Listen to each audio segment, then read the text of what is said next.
have our Sikh brothers fighting so passionately against what has happened, these incidents. So it is quite clear that Khalistani separatists are different from Sikhs.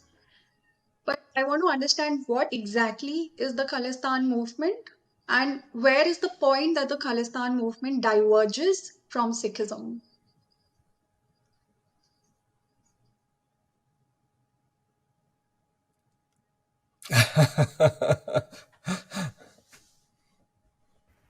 At the very beginning, actually, to be honest.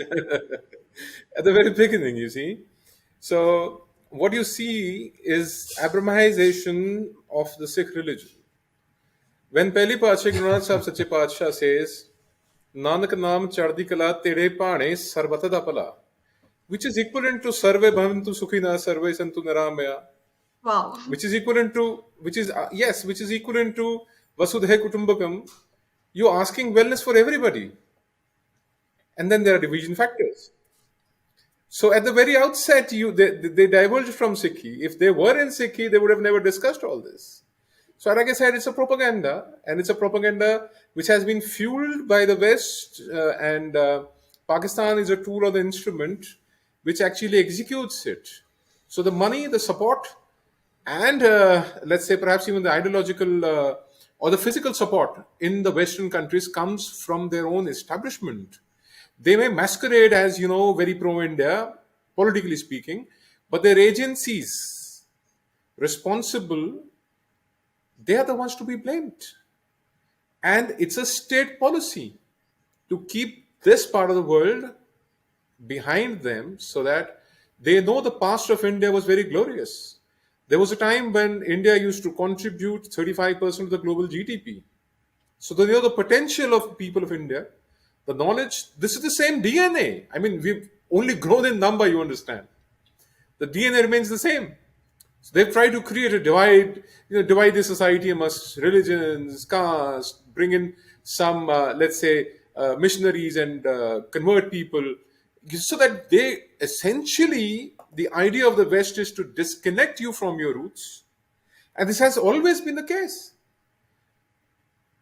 To lose pride in who you are, to lose pride in your background, to lose pride in what you had, and to look up to the West for inspiration. And sadly, our Western neighbor has fallen for the trap, and we haven't.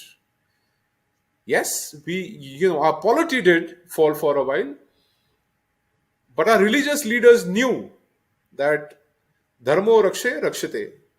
So you have to save the religion if you have to be saved. So despite thousands of years of invasion, the dharma still remains.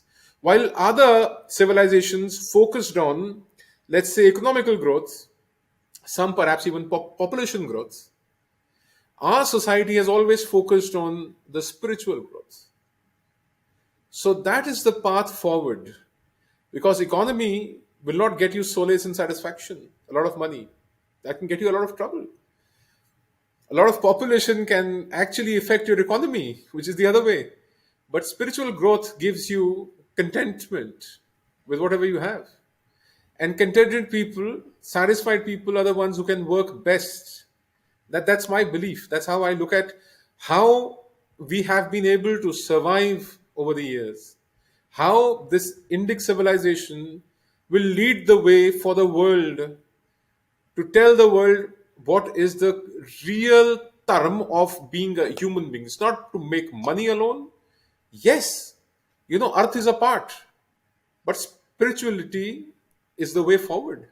So this will be taught to the people. And when I talk about this, Meri Piri de Malk, and right up to Guru Gobind Sahib Sache Paatshah, we know how to use the weapon as well.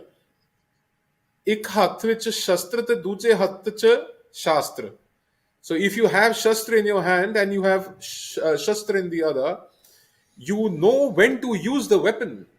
That's more important. You can't be at war always. There are times for peace as well.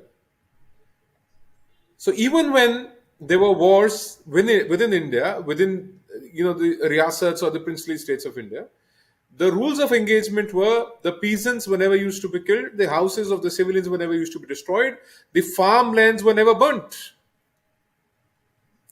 So destruction, demolition comes from the Abrahamic, if I may, the West. Whereas, like Panditji rightly said, we may not win lands, but we'll win the minds and hearts and souls of the people, and we're on that path.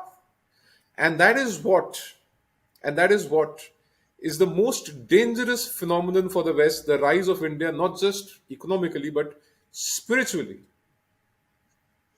When a man's or when a person's soul awakens, when his conscience awakens, when he knows what is dharma and what is adharma, what is sur and what is asura,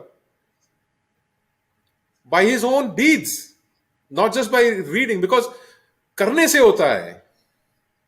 When you do dharma yourself, when you do good deeds yourself, you know how it feels. And human being is a habit forming animal. Once you get into the habit of doing good, you will continue to do good. And that is what is the principal trait of the Indic civilization. Stuff. It is not destruction. It is sarve pavantu sukhina. It is Nanak naam chardi kala. Chardi kala is like, progress. Tere paane sarbadda pala. It's good for all. That is our identity. Now, economically, you cannot confront us. Spiritually or dharma-wise, you can't confront us. And very soon, militarily also, you'll not be able to confront us. So that's when you have to be very strong militarily to protect your borders from the inside and from the outside. Like, the famous CDS Saab, General Bipin Rawat said, we have to prepare for a 2.5 front war. It's actually a dason dashaon ki jang hai that we are facing today. Militarily, he was right. There is an economic war, there is a physical war, there is a proxy war, there is a war from the within, there is a spiritual war also. Let's not forget the society is, they're trying to change the demography of India. They want to disconnect you from your roots. I'm being repetitive, but I'm trying to lay an emphasis on this. We have to keep ourselves connected to the roots. What vriksh can they are? That's where the shakhas, the branches are coming from. Never forget. Never forget you're a Sikh, you're a Jain, you are a Bodh, you are a Hindu. You come from the same Sanatan root. It's the same stem which holds these branches together. They're trying to disconnect you from your roots and you want to fall flat on your face. You will not know where you come from.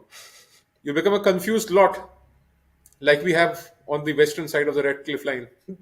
They are a confused lot because they've been cut from their roots. That's the exact kind of mayhem and chaos they want to create in India so that it doesn't rise and challenge their vachasva, their hegemony, if I may. That's the reason they don't want India to grow. And much to their disliking, they will fail this time.